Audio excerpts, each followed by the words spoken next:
how this courtesy call will affect the ongoing projects and programs of the administration po. Maliwanag din po ang sinabi ng Pangulo, hindi po maaapektuhan kung ano po ang pending at existing projects habang ito ay may transition. At tuloy-tuloy lamang po ang pagtatrabaho ng mga cabinet secretaries at ng mga tao sa gobyerno. At mas maganda po itong mapakita rin ng ating mga heads of agencies, cabinet secretaries, na sila ay naaayon sa goal ng Pangulo. Ipakita nila na sila ay dapat na matantili bilang parte ng administrasyon ng ating Pangulo. Sabi nga natin, walang puwang ang tamad at korap sa administrasyon ni Pangulong Marcos Jr. Ace Romero, Philippine Star. Yusek, nabanggit sa statement na it's something that has got to do with the election results. Ano po ba yung resulta ng election na mukhang hindi yata natuwa ang Pangulo at nag-trigger ng ganitong call for resignation? Aminado ang Pangulo na kulang sa kanyang paningin, nakulangan siguro ang taong bayan sa naging performance ng gobyerno, kaya hindi nila nakuha yung pinaka-target na numero, especially sa Senado. Pero kahit ano pa man yan, kung ano man maging resulta, ganito pa rin dapat ang gawin ng ating Pangulo, mas mapabilis pa rin ang performance ng administrasyon. Yun din po talaga ang nais ng ating Pangulo. Referring to 12-0 po yung number na sinasabi niyo, na target? Mas maganda kung 11-0. Yeah, mas maganda po. So hanggang kailan po kaya yung magiging action ng Pangulo? Kailan po namin malalaman yung magiging resulta ng inyong review sa performance? Kailan malalaman sino po yung mare-retain at sino po yung aalisan na sa cabinet? Kung mapapansin niyo po sa bawat salita ng Pangulo, ang gusto niya ay mabilisan. So asahan niyo po ang mas mabilis na action dito. Hintayin na lamang po natin dahil ka-announce lamang po ito kahapon. Salamat po. Alvin Baltasar, Radyo Pilipinas. Yusek, I believe doon sa part ng courtesy resignation na iniutos ng Pangulo, i-reviewin yung kanilang performance. Ang tanong ko, Yusek, sino-sino yung bubuo doon sa review committee?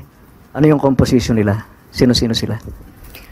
Ibibigay na lang po namin ang detalye patungkol dito at ibabato namin ang katanungan na yan sa Office of the Executive Secretary. Yusek, follow-up na lang. Doon sa mga nagbigay ng resignation, hindi namin nakita yung Office of the Solicitor General. Just to... kahit mayroon na, please enlighten us. Kasama ba ang Office of the Solicitor General sa miyembro ng gabinete ng administrasyon? Opo, kasama po ang Office of the Solicitor General na kailangan mag-submit ng courtesy resignation. Next question, Jean Mangalus, philstar.com. Good morning. What are the metrics? We know that we want fast action from these cabinet secretaries, but some of their agencies are for long-term action. So, ano yung metrics na tinitingnan ng Pangulo? Unang-una kung gano'n nga ba kabilis ang kanilang performance at kung may issue ba tungkol sa korupsyon. Importante po yan. So hindi lamang performance to, titignan din po nila kung nagkakaroon ba ng issue tungkol sa anomalya sa kanilang pag-handle ng kanilang agency. There are reports that this shakeup is targeted towards specific secretaries. How true is this? We have no update on that. If there is really a target secretary regarding this request for courtesy resignation, there's none as of the moment. Tristan Nodalo, Newswatch. Hello po, Yusek. Good morning. Ma'am, ito po bang desisyon ng Pangulo is also one way of showing na, di ba yung nabanggit niya sa podcast niya, he wants to be respected, pero nasabi niya baka mas gusto niyang feared ang next na approach niya. And then si Senator-elect Ping Lacson, sabi kailangan ng Pangulo ng bastonero sa government para talagang may matakot. But ito po ba ipagpapakita ng Pangulo na hindi niya kailangan ng bastonero because siya kaya niya pong mag-act ng sarili niya or mag-decide? Bilang presidente, hindi po talaga dapat sinasabi na kailangan ng bastonero. Mismong presidente mismo ang bastonero. At yan po ay aasahan natin. Ngayon po na nagsalita ang Pangulo na kinakailangan po ng mas mabilis at malinis na administrasyon, mapapakita po yan ng Pangulo. Di po niya kailangan bastonero. Siya na mismo po ang bastonero. Siguro na lang po baka sa ibang kritiko ng Pangulo gamitin tong mass resignation or courtesy resignation ng cabinet secretaries. Yung timing po nung decision na to, why is it, ito yung nakita ng Pangulo na best timing to do a revamp of his cabinet secretaries? Tandaan po natin, nung una pa lamang po ako na-appoint sa press officer, nabanggit na po natin yan kung may kinakailangang mga revamp. Sabi ko, wala pa pong update, pero talagang yan po ang ginagawa ng Pangulo, makita at ma-monitor ang trabaho ng kanyang mga heads of agencies at mga departments. So, hindi lamang po ito ngayon. Talaga pong nire-review. Tandaan po natin, marami na natatanggal bago pa nagkaroon ng eleksyon. Bago pa nangyari ang eleksyon. So, siguro mas naramdaman lang naman Pangulo itong naging eleksyon na mas kailangan pa ng mas mabilisang pagtatrabaho ang administrasyon para sa taong bayan. Maricel Halili, TV5. Yusek, magandang umaga. Paglilinaw lang po yung sinabi nyo kanina na walang pagtigil doon sa program ng gobyerno. So, ibig sabihin, the cabinet secretary will still hold their post until makapag-appoint ng panibago si Presidente. Yes, mananatili sila sa kanilang posisyon. Siguro ito yung tamang panahon para ipakita nila na dapat sila manatili sa kanilang posisyon. Pero kapag nakita po talaga ng Pangulo na hindi mo deserve ang iyong posisyon, you will be out. Pero Yusek, how frustrated is the President for him to lead into this direction, asking all the cabinet to submit their courtesy resignation, and how big a factor is his most recent approval ratings? Approval ratings, ang recent, medyo mataas naman. So nakita naman natin na mataas pa rin ang tiwala ng taong bayan sa Pangulo. At hindi naman po kasi maganda rin sa parte ng Pangulo na isahin niya ang bawat sekretary, alamin kung ano ba ang performance mo, kaya dapat lahatan po ito. Para sabi nga niya magkaroon ng elbow room ang Pangulo sa pagpili ng tamang leaders na mamumuno sa kanyang administrasyon. Sorry ma'am, is it right to say that he is frustrated with the performance of some of the cabinet secretaries? Yun po ang lumalabas. Thank you. Follow-up question, Eden Santos, Net25. Okay. Yusek, good morning po. Yung pong cabinet revamp, hindi po ba iyon layo na ilihis yung sisig sa Pangulo?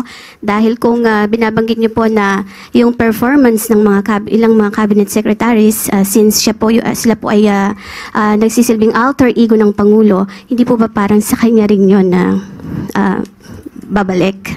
Kaya nga po tatanggalin. Para po mas mapaganda pa ng Pangulo ang performance ng kanyang administrasyon. Thank you po. Follow-up question, Gilbert Perdis.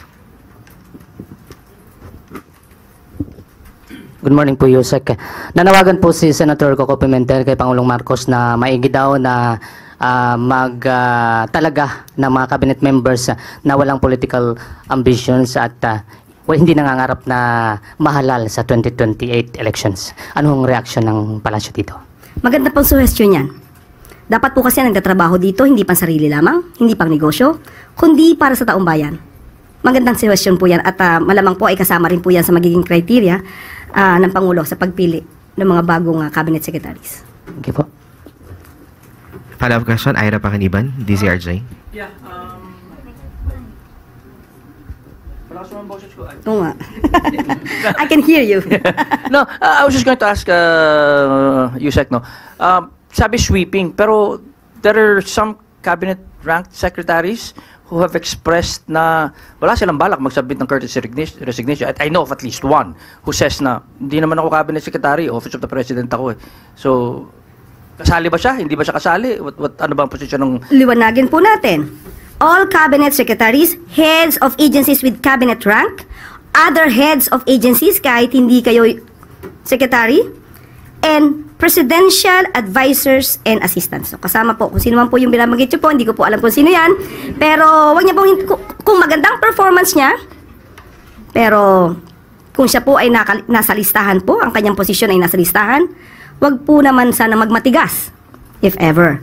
At kung maganda naman po ang performance niya, hindi naman po siya matatanggal. Kung hindi siya magbigay ng courtesy resignation, will it be deemed na courtesy resigned na siya anyway? Tingnan po natin. Hindi ko po alam kung ano po yung pinanggagalingan ng istorya ninyo. Sabihin ko na si Secretary Gadon, dun sa chat group, sinabi niya hindi siya kasali. sa aking pagkakaalam, presidential advisor siya. At ang tawag sa kanya secretary.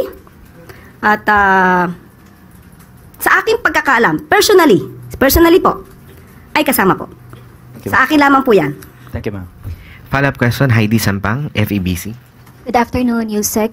Paano po natin parang sa mga taong bayan po, sa mga karaniwang mamamayan, paano po ito dapat na tanggapin or intindihin po nila yung pag-submit nga po ng courtesy resignation ng lahat ng mga cabinet? Baka lang po kasi may impression na unstable tayo, unstable po ang government po natin. Dapat mas matuwa po ang taong bayan dahil pinapakita po ng Pangulo na sabi nga natin walang puwang sa gobyerno, sa administrasyon, ang tamad at ang korap.